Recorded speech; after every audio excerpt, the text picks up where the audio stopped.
Oke, assalamualaikum warahmatullahi wabarakatuh. Oke, di sini saya akan menjelaskan penerapan teknik data mining untuk analisis pola dan prediksi data pada data nyata, gitu, dataset nyata. Nah, sebelum itu perkenalkan diri dulu. Nama saya Muhammad Rizky Hidayat, NIM 2305090009. Oke, di sini saya mempunyai data yang berasal dari Agile, yaitu data 5 indeks diabetes dataset. Nah, oke, sebelum itu dataset ini berisi data medis dari 768 wanita turunan. Nah, di Amerika Serikat yang digunakan untuk memprediksi apakah seseorang terdiagnosis diabetes atau tidak berdasarkan beberapa variabel fisiologis dan klinis. Nah, di sini saya mempunyai data, ya kan. Nah, langsung kita ke kodenya saja. Nah, yang pertama kayak biasa kita langkah awal menunjukkan bahwa dari dataset ini memiliki 68 baris dan 9 kolom. Seluruh kolomnya itu bertipe numerik.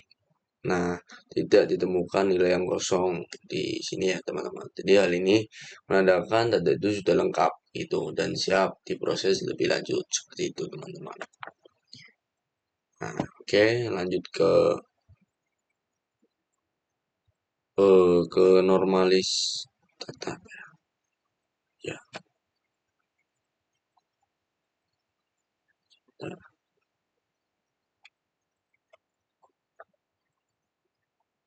Ya, oke, lanjut ke normalis data. Nah, langsung ke normalis data ya tersebut.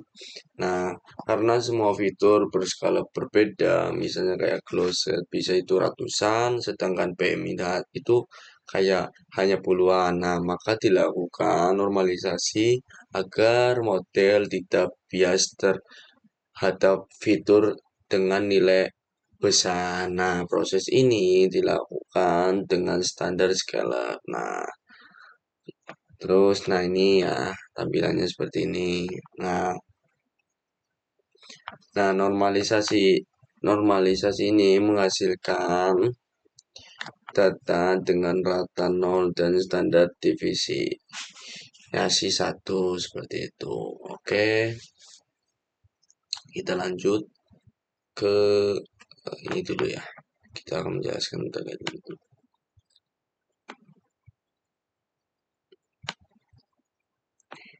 Nah, di sini saya mempunyai strategi deskriptif. Nah, analisis deskriptif ini digunakan untuk memahami karakteristik umumnya dataset. Nah, di kode ini menunjukkan rata-rata kadar glukosa yang sekitar 120 glukosa dan rata-rata tekanan darah itu sekitar 70. Rata-rata PMI itu sebesar 31 gram dan menunjukkan sebagai besar pasien yang memiliki berat badan berlebihan. Nilai maksimumnya ini mencapai 81 tahun dengan median sekitar 33 tahun. Nah, dari statistik ini dapat disimpulkan bahwa dataset memiliki varian nilai yang cukup luas, yang penting untuk proses klarivitas diabetesnya gitu. Nah, oke, kita lanjut ke visual distribusi. Nah, visual distribusi itu sendiri dan perbandingan data itu ini kayak kadar glukosa cenderung itu kayak miring di kanannya. Jadi saya mempunyai kode ini akan memasukkan agar sebagian besar pasien itu memiliki kadar glukosa yang 150. Nah, sementara individu memilikinya gitu. Nah, lanjut ke PMI. Nah, PMI ini kodenya seperti ini. Itu menunjukkan bahwa pasien itu dengan outcome satu diabetes seperti itu. Jadi kayak memiliki nilai PMI itu sangat lebih tinggi secara median. Jadi dibanding yang tidak diabetes seperti itu. Nah, saya mempunyai apa perkiraan diabetesnya dan distribusi kadar glukosanya. Mungkin bisa dilihat untuk gambarnya tersendiri. Nah, seperti ini ya gambarnya. Nah, oke, lanjut ke perbandingan nilai PM-nya berdasarkan yang tadi saya jelaskan tadi. Seperti ini. Bisa dilihat ya. Seperti ini. Oke. Kita lanjut ke mana ini?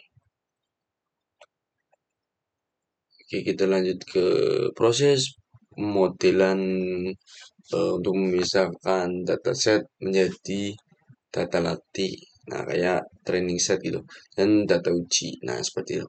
Nah, di sini ada sebanyak 80% data digunakan untuk melatih model. Nah, sedangkan 20% itu data digunakan untuk menguji performa model seperti itu. Nah, ini saya membuat kodenya seperti ini. Oke, saya jelaskan. Nah, X itu berisi semua fitur input. Nah, itu kayak pragmatisme, glukosa, PMI, dan lain-lain. Nah, yang Y itu label keluaran dari outcome 1, diabetes 0. Nah, tidak diabetes. Nah, di sini perhitungan ya teman-teman. Jadi kayak 1 dan diabetesnya itu 0. Seperti itulah intinya. Nah, lanjut ke parameter statis itu yaitu menjaga proporsi kelas antara data latihan dan data uji tetap seimbang seperti itu. Ini latihannya ya, saya membuat seperti ini. Itu di bagian data menjadi data latihan dan data uji seperti itu. Nah, di normalisasi fitur agar skala data seimbang, itu tiap fitur memiliki skala yang berbeda. Nah, misal kayak glukosa bisa seratusan dan premiumnya puluhan, gitu yang tadi saya sebutkan. Nah, terus gitu. Oke, lanjut langsung ke latihan model. Nah, latihan model itu kayak kedalaman maksimal itu 5, dan saya akan buat ini nah, agar tidak terlalu kompleks dan menghindari convert nih. Nah, seperti ini. Random setnya tempat seperti itu. Terus kedalaman maksimumnya itu 5 seperti itu. Oke. Terus lanjut ke evalnya. Nah, saya membuat prediksi dan eval model ini karena dilakukan pengujian menggunakan data uji untuk menilai performa model. Nah, lalu interpretasi hasil ini saya membuat berdasarkan hasil pengujian model decision tree mampu memprediksi hasil diagnosis diabetes dengan tingkat akurasi yang sangat baik. Nah, fitur-fiturnya seperti closure, PMI, dan lagi itu terlihat memiliki kayak pengaruh besar nah dalam pemisahan data pada model pohon keputusan. Nah, nanti saya akan menjelaskan terkait pohon keputusan juga nanti. Dan nah, itu model ini cocok digunakan sebagai dasar analisis pola risiko diabetes. Nah, meskipun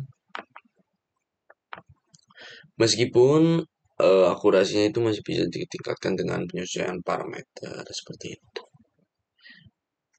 Di hasilnya seperti ini ya. Nah, saya membuat akurasi modelnya hasilnya 0,734 seperti itu.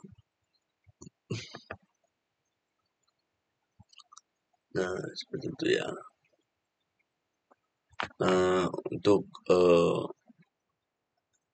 kesimpulannya untuk itu secara keseluruhan penerapan algoritma Texasian Train pada dataset diabetes itu berhasil memberikan prediksi yang cukup akurat. Nah, model ini dapat menjadi dasar awal untuk sistem deteksi dini diabetes meskipun eh, masih dapat ditingkatkan dengan pendekatan ensemble learning, misal kayak random forest atau graded posting. Nah, gitu.